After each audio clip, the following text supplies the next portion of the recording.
Can I film a video, sir? Hi everyone, it is Holly and I'm here with another video. I'm filming in like a slightly different place. Hopefully this will work. I'm also Oscar. I'm covered in cat hair, so it's a good thing you can't really see my sweater. If you move too much, sorry, I think he finally kind of settled down, so I think you'll be fine. If you hear anything, it's probably him purring. Because he's an aggressive purr. Oh, are you coming over, Franny? Or are you just checking stuff out? I was just checking stuff out, okay. So I wanted to do something that I don't think I've ever done before. I don't know why. This is going to be like kind of random, but thought it might be interesting. And I want to look at... okay, bye. So I just wanted to go through the highest rated and lowest rated books that I have read according to GoodReads. And I don't mean highest and lowest rated according to me, but according to GoodReads, like readers, reviewers, and like maybe just do like the top 10 and the bottom 10 and just kind of talk through like if anything stands out, if I agree, disagree, those kinds of things. I am guessing the top rated is going to be like a shit ton of Sarah J. Maas. Why can I still not remember which one it is? I think it's Maas, like the state. So that's what I'm expecting, but who knows? So this one will be highest rated. So I'm just taking my red shelf on GoodReads, and it is the end of January in 2024 when I'm doing this. And we're going to do sort by average rating. I was just so surprised by the top book, but now that I've thought about it for like more than 5 seconds, it does kind of make sense. Okay, so the number one, based on average rating, is Some Kind of Perfect by Krista and Becca Ritchie, which initially surprised me because I was like, well, like, but what? But these are just the books I've read, and there are a lot of like very popular books I have not read, although like I'm already seeing like the next few and they are what I would have expected. I gave this 5 stars. I've read it twice. And the reason I say this actually isn't a surprise is because this is an epilogue novel.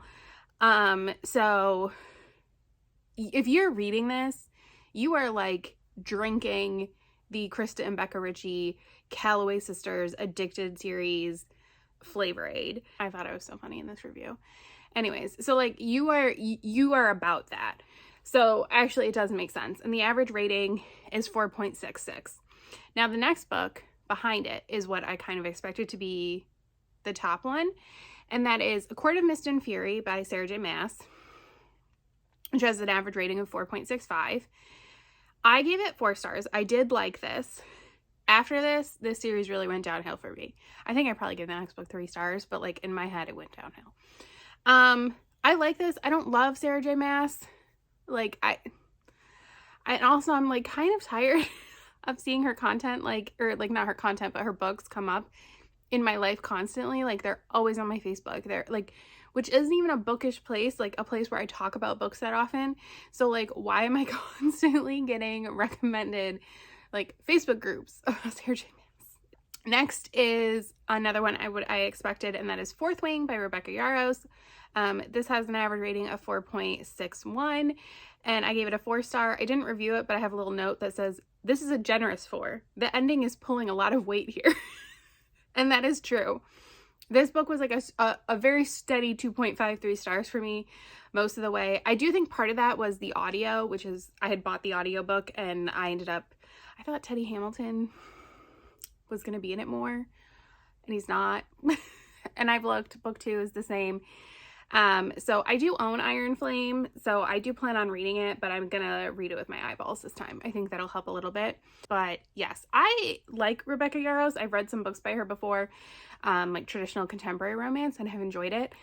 And like, I get why Fourth Wing is popular, but I wasn't like cuckoo for Cocoa Puffs about it, right? So that was number 3. The next one is The House of Hades by Rick Riordan, which this is book 4 in the Heroes of Olympus series. This is a 4.56. I gave it 4 stars. I remember nothing about this, so I can't really comment on it. I've enjoyed all of the Rick Riordan I've read. I kind of want to do like a reread, especially now that more Percy Jackson books are coming out, but I don't know. And then actually the next two are related. It is Spy X Family Volume 4 has a 4.56 and Spy X Family Volume 2 also has a 4.56. I gave them both 4 stars. I think most of this series has been 4 stars for me. So not a surprise. My library has all of them except 7 now. So I'm at a stopping point. But like they aren't distinguished in my head. Like I've read them, but like I couldn't tell you what happened in Volume 2 versus Volume 4. Next is The Ballad of Never After, which is the second book in the Once Upon a Broken Heart series. By Stephanie Garber, which has an average of 4.55. I gave it 5 stars. Which is true, but like I'm surprised because I think that Once Upon a Broken Heart is the superior book. I still think it's a great series. I think book 2 is amazing. Next, another Spy X Family, Volume 3 has a 4.52. I gave it 4. Again, I can't remember anything like to differentiate them. Next is a nonfiction, and that is Save the Cat Writes a Novel by Jessica Brody. It has an average of 4.51, and I gave it 5 stars as well. I feel like nonfiction I tend to like rate pretty high. I read this in 2020. I don't really remember that much about it. I enjoyed it. If you're not planning on writing and you want to read for enjoyment, if you like maybe analyzing fiction, I think it could actually be really interesting. But for a while after I read it, it was really hard for me to read books and not like view them in the structure she was talking about. And then number 10 is Volume 1 of Spy X Family, which has a 4.49, and I gave it 4 stars. Again, I don't remember much. So, yes. This was actually kind of surprising. Like, I definitely expected Sarah J. Maas, but I thought there was going to be more. Like, I thought Throne of Glass or Crescent City books were going to be in here. I definitely expected Fourth Wing. I'm a little surprised by Rick Riordan, honestly. Spy X Family kind of surprises me, too. But that's more because like I'm not in like the manga world, so I don't really know that much about it to even know what would be considered, like what is considered popular or good. Like I know those are popular, but like what is like the elite or anything like that. So yeah, so those are the top 10 books that I have read according to GoodReads, and honestly for the most part I think that they're good. Most of them were 4. Nothing was less than a 4-star for me, so that's good. So stay tuned. Soon I'm going to do the lowest rated.